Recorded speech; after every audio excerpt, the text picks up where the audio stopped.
যতদিন মানুষ অসৎ থাকে ততদিন তার কোনো শত্রু থাকে না, কিন্তু যেই সে সৎ হয়ে ওঠে তার শত্রুর অভাব থাকে না।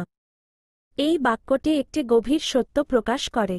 এর অর্থ হল, অসৎ ব্যক্তি অসৎ ব্যক্তিরা সাধারণত নিজেদের স্বার্থের জন্য অন্যদের ক্ষতি করতে দ্বিধা করে না।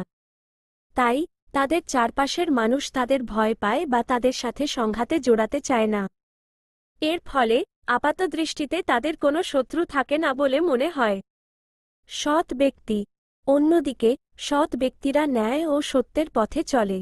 তারা অন্যায় ও অসত্যের বিরুদ্ধে প্রতিবাদ করে। এর ফলে যারা অন্যায় ও অসত্যের সাথে জড়িত তারা সৎ ব্যক্তিদের শত্রু হয়ে ওঠে।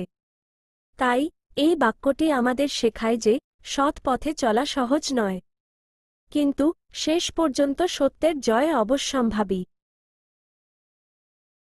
যতদিন মানুষ অসৎ থাকে ততদিন তার কোনো শত্রু থাকে না, কিন্তু যেই সে সৎ হয়ে ওঠে তার শত্রুর অভাব থাকে না। এই বাক্যটি একটি গভীর সত্য প্রকাশ করে।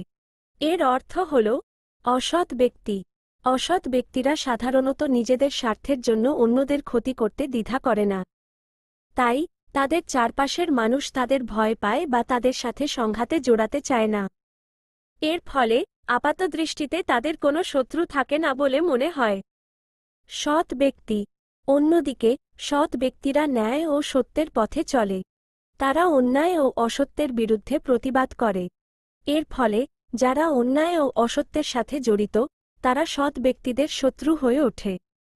তাই এই বাক্যটি আমাদের শেখায় যে সৎ পথে চলা সহজ নয়, কিন্তু শেষ পর্যন্ত সত্যের জয় অবশ্যম্ভাবী।